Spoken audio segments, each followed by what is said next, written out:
Hey guys, John Richards here. In this video, we're going to talk about quarterly goal setting. Hey, before I get started, I'm going to ask you to make sure you subscribe to my YouTube channel. Make sure you click that bell notification on the side so you get notified of any future videos. The reason why I focus so much on quarterly goal setting is one of my mentors, one of my buddies way back when, who was an internet marketer, basically made, middle six figures per month working video. He said, all my money has always been made on 90-day runs, which 90 days is basically a quarter. And then I read a great book called The 12-Week Year, and it just changed everything, because what happens is people, when they focus on yearly goals, and only yearly goals, is they wait till October, November, December to really execute on their plan. Because they think, well, January, I'm a long way off. I can wait till later in the year, or, hey, I had a bad February, I'm not worried about it. I had a bad March. And before long, they're so far behind, there's no way they're going to get caught up. So that's why what I do is I create a 1-year goal. I know what my 1-year goal is, okay? But then based on that, what do I need to do this quarter? Now, we're getting ready to start the second quarter of 2020. So you can actually use this. So maybe you're a little bit behind. All right. So you say, okay, here's my 1-year goal. Based on my 1-year goal, what do I need to do by June 30th? Okay. What's that goal?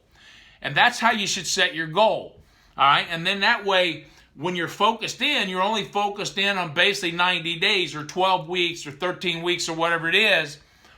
And you focus on that, because if you hit that, guess what? You have a better chance of hitting your 1-year goal. And that's where most people screw up. Like I said, they wait. And then they're so far behind, there's no chance of hitting the goal. So what's my 1-year goal? Based on that, what is my 90-day goal or my quarterly goal?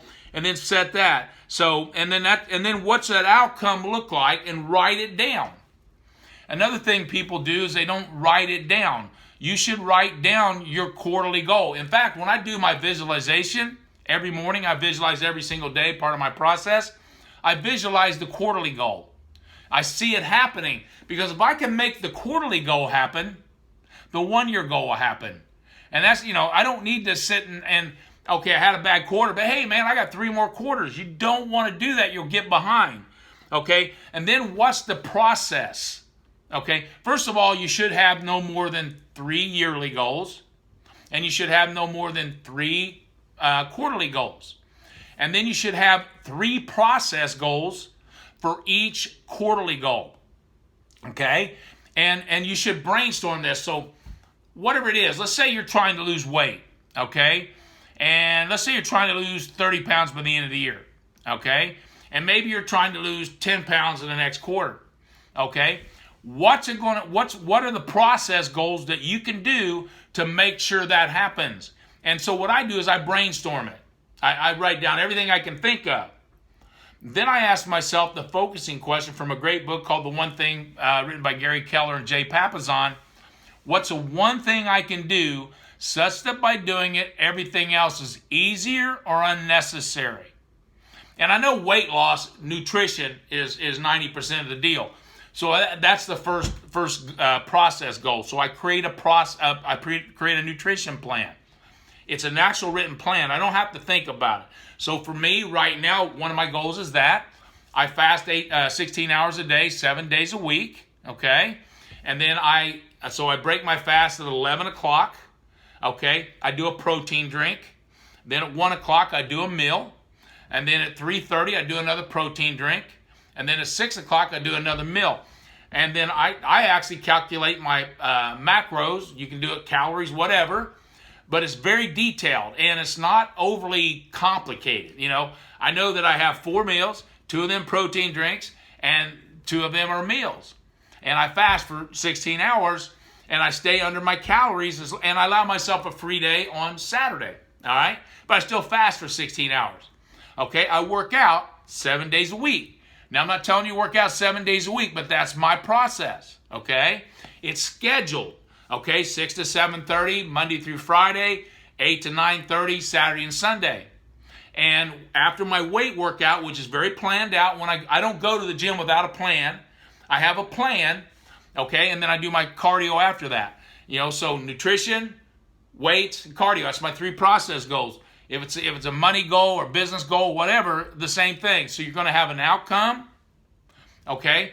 Then you're going to have process, and then you schedule it. Schedule is the most important part. Most people don't stay consistent because it's not on your calendar.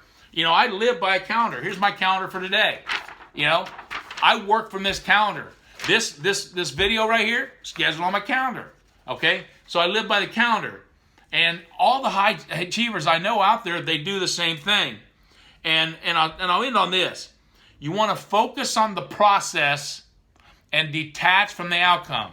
I heard this from Hal Elrod, who wrote The Miracle Morning and most recently The Miracle Equation. I actually watched a video he did many years ago.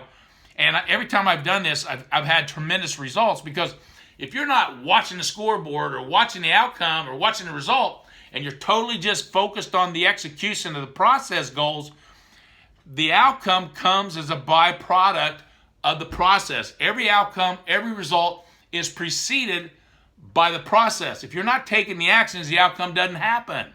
You know, so that's where most people mess up. They get so focused on, okay, there's my outcome, what do I need to do today?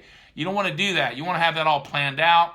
And then if you have to, after a few weeks, say, man, I'm not really getting any closer to the goal, I'm behind, then you can change your process. But don't do that immediately, because sometimes it's a delayed reaction, you know. So, you know, I can remember when I was trying to lose weight 25 years ago, and, you know, they created a plan for the nutrition plan, a workout plan, and 4 weeks in, I literally lost no weight, and I was paying big money for this deal. And one of the things they told me, you got to wait. And then all of a sudden in 6 weeks, my weight started plummeting. I mean, I'm talking plummeting, because all of a sudden, all the work I'd done, the results were starting to happen. So that's how you do this, guys.